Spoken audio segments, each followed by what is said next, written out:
Not all debt feels the same. Some debt changes how you think. You make mistakes, you adjust, and slowly you get better. You can feel yourself learning. There's progress, even when it's hard. But there's another kind of debt, one that doesn't teach you anything. In fact, studies show that 47% of Americans with credit card debt have been carrying that same balance for over 2 years. 2 years of payments, 2 years of trying. And the balance barely moves. No matter how hard you try, no matter how responsible you are, you just keep spinning, paying, stressing, paying again. One debt gives you a way out, the other only extracts. And the difference between them has nothing to do with intelligence, discipline, or character. It has to do with structure. Today, we're going to talk about debt that teaches and debt that traps. We've been told to think about debt in really simple terms. You owe money, you pay it back. Simple, clean, moral. But here's what that misses. Two people can both owe money, and their experiences can be completely different. Consider this. The average American with a mortgage pays it down steadily over time. They can tell you exactly when they'll own their home. They watch their equity grow. They feel progress. Meanwhile, the average credit card holder paying only the minimum on a $5,000 balance at 18% interest will take 23 years to pay it off and pay over $7,000 in interest alone. 23 years versus 30 years for a house that's worth hundreds of thousands of dollars. One person feels like they're learning something, making progress, getting better at managing their situation, even if slowly. The other person feels like they're drowning. Like no matter what they do, they're just treading water. Or worse, sinking. If all debt were the same, everyone would react to it the same way. They don't. And that's not because some people are smarter or more disciplined. It's because the debt itself functions differently. So let me introduce a distinction that doesn't get talked about enough. There's debt that teaches, and there's debt that traps. I'm not talking about specific products yet. I'm talking about how the debt behaves, how it responds to you. Debt that teaches has certain characteristics. It creates feedback. You do something, and you see a result. Cause and effect are visible. It has an endpoint. You can see where you're going. The finish line exists. It makes the rules clear. You understand what's happening and why. Debt that traps is different. It creates confusion. You're never quite sure what's helping and what isn't. It has no clear finish. The goal keeps moving. The timeline feels endless. It rewards compliance, not understanding. You do what you're told, but you never really learn why. This isn't about judgment. It's about structure. And here's why this matters so much. When you're dealing with debt that teaches, something interesting happens over time. You grow more confident. You start to feel more competent.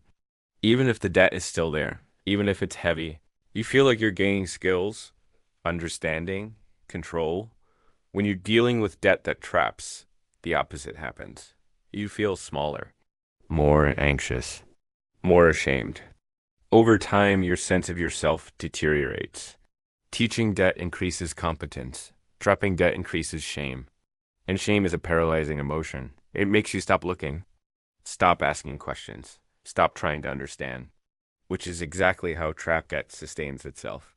Let me describe what trap debt feels like from the inside. You make a payment. You do the responsible thing. You check your balance. It's barely moved. Maybe you even paid more than the minimum. Doesn't matter. The number is almost exactly where it was. Then something happens. Something small. A car repair, a medical bill, a gap between paychecks. And suddenly the balance is higher than before. So you pay again and again. And the cycle continues.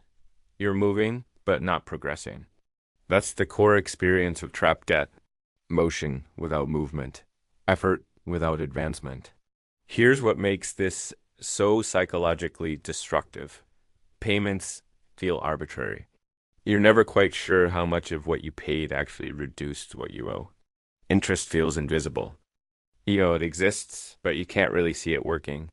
It's like a tax that appears out of nowhere. Rules feel opaque. Why did the rate change? Why did the minimum go up? Why does this statement look different from last month? You're doing what you're told, but you're never sure if it's working.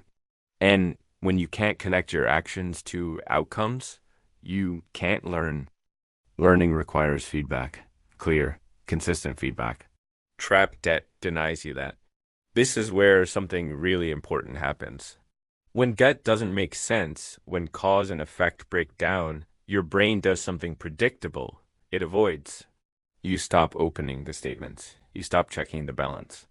You just make the payment and try not to think about it. This isn't laziness. This isn't irresponsibility. This is a completely normal response to a system that punishes understanding. Confusion isn't a personal failure. It's a feature of extraction systems. When a system benefits from your lack of clarity, it doesn't make itself clearer. It makes itself more complex. And here's the part that really matters. When you're stuck in this cycle, when you're doing everything you're supposed to do and nothing is changing, you start to internalize it.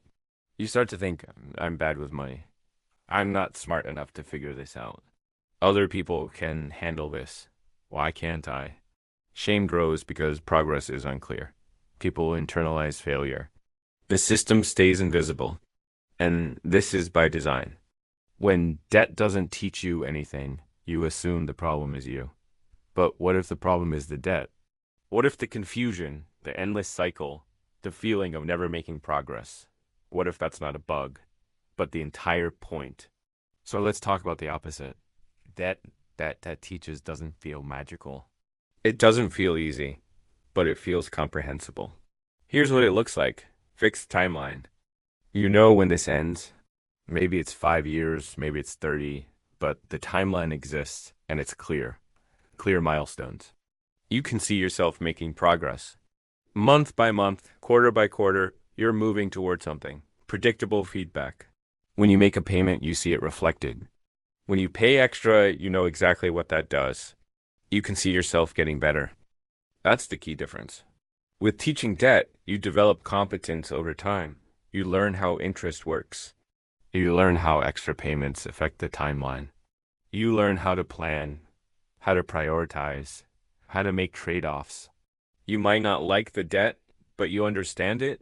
Teaching debt has a learning curve. You make mistakes early on. You misjudge how much to pay. You underestimate interest. You overcommit, but those mistakes are informative. You try something different, you see what happens, and slowly your predictions get better. Your decisions get sharper. Your confidence grows. Teaching debt doesn't feel easy. It feels comprehensible, and comprehensibility creates agency. Here's what happens over time with teaching debt. You start anticipating outcomes. You think, if I pay this much this month, I'll save this much in interest over the life of a loan. Your decisions feel connected to results. There's a relationship between what you do and what happens. And here's the thing, stress decreases even before the debt is gone. Because stress isn't just about the amount you owe. It's about uncertainty, lack of control, not knowing if what you're doing matters. Agency doesn't come from zero debt. It comes from understanding the system you're in. When you understand the system, even a heavy debt becomes manageable, not pleasant, not fun, but manageable. You know what you're working with? So if you're looking at your own debt right now, here are some questions that might help. Not advice, not steps. Just questions. Does this debt respond to my actions? When I do something, can I see the result? Can I predict what happens next? Do I have a sense of the timeline, the trajectory? Am I learning or just complying? Am I getting better at managing this, or am I just following instructions? These questions aren't about whether you're doing it right. They're about whether the debt is structured to teach or to trap. And here's what I want you to take away from this.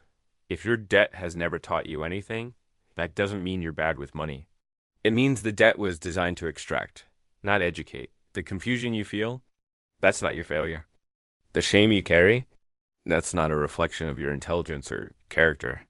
It's a reflection of a system that benefits from your uncertainty. You are not the problem.